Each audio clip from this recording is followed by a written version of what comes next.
La historia que voy a contar el día de hoy se trata de la travesía de una mujer que supo trascender del estatus político y lograr ser idolatrada por los sectores más populares y trabajadores del país, logrando así un nombre y una voz propia. Hoy voy a relatar la vida y obra de Eva Duarte de Perón, o como todos la conocían, Evita. Eva María Duarte nació el 7 de mayo de 1919 en la localidad de Los Toldos, provincia de Buenos Aires.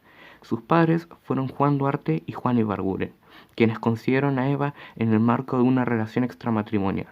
Ella fue la menor de los 5 hijos de Juan Ibarguren. El 8 de enero de 1926 fallece su padre y ella, con tan solo 6 años, se ve obligada a seguir adelante. Con los años tuvo que mudarse con su familia a Junín y allí seguir con sus estudios. Tras 5 años, decidió volver a Buenos Aires, en búsqueda de oportunidades para poder desarrollar su carrera como actriz y figura del espectáculo. Le toma 10 años, pero lo consigue. Se había convertido en una estrella, encarnando papeles secundarios y principales en la gran pantalla, en teatros, en la radio y hasta posando para portadas de revistas, consiguiendo así forjar un nombre en el espectáculo. Pero es en 1944 cuando una tragedia le abre las puertas a un nuevo capítulo de su vida. El 15 de enero de ese mismo año, a las 20:52 de la noche, ocurre en la capital sanjuanina una de las catástrofes naturales más grandes de la historia de nuestro país. Un terremoto azota la zona, destruyendo el 80% de la ciudad y dejando 10.000 muertos y decenas de miles de heridos. Este hecho deriva a que el presidente de aquel entonces, Pedro Ramírez, ponga a coordinar al secretario de Trabajo y Previsión, Juan Domingo Perón, un acto de solidaridad para ayudar a los damnificados. Y es cuando los caminos de Eva Duarte y Juan Domingo Perón se cruzan.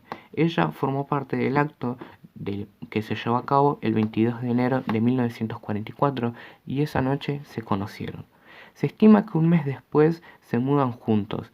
Ella, con 24 años, y él, con 48 años, legitiman su relación al asistir juntos al evento de gala, el 9 de julio de ese mismo año.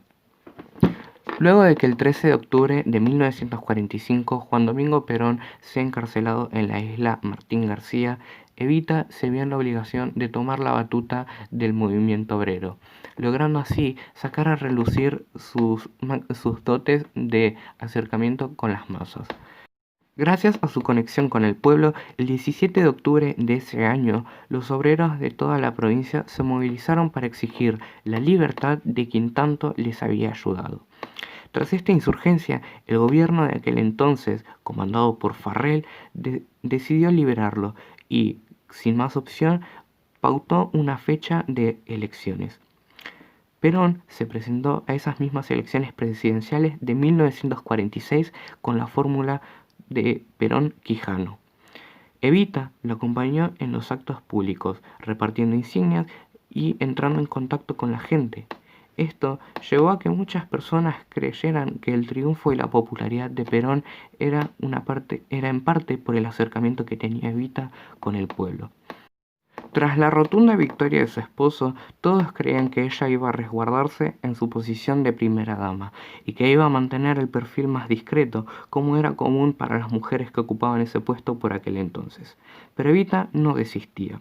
Desde su posición impulsó la construcción de hospitales, viviendas, asilos y escuelas, brindando así asistencia para las clases más necesitadas. Sin embargo, su mayor logro se empezó a gestar el 21 de agosto de 1946, cuando el proyecto de voto femenino fue aprobado por la Cámara de Senadores. El 9 de septiembre del año siguiente, la Cámara de Diputados hizo lo mismo, y así, el 23 de septiembre de 1947, se aprobaba la Ley 18.010 del voto femenino. Ese mismo día, Evita daría uno de sus discursos más importantes y más memorados frente a una plaza de Mayo repleta de mujeres. En 1951 se daría uno de los picos más altos de su carrera política. La CGT la postularía como vicepresidenta de la fórmula compartida con su esposo. Sin embargo, Eva rechazaría esta propuesta, dejando una de sus célebres frases, que dicta así: renuncio a los honores, pero no a la lucha. Luego de esto, las sospechas del por qué renunció a la candidatura se dispararon. Según algunas personas, creían que era porque el ejército prohibía que una mujer pudiera llegar a un rango tan alto como la vicepresidencia. Otros creían que la relación entre ella y su esposo se había deteriorado, pero nada más lejos de la realidad. Evita había desistido del cargo político porque se le había diagnosticado con 32 años un cáncer de útero. Mientras su esposa padecía de aquel cáncer, Juan Domingo Perón seguía en carrera por la reelección, quien finalmente lo consiguió ese mismo año con la fórmula Perón-Quijana. Estas elecciones nos dejaron dos imágenes para el recuerdo. La primera era la imagen de Evita postrada en la cama del hospital votando por primera y única vez, y también la última imagen de ella en público, festejando la reelección de su esposo. Pero como toda historia, esta también posee un final.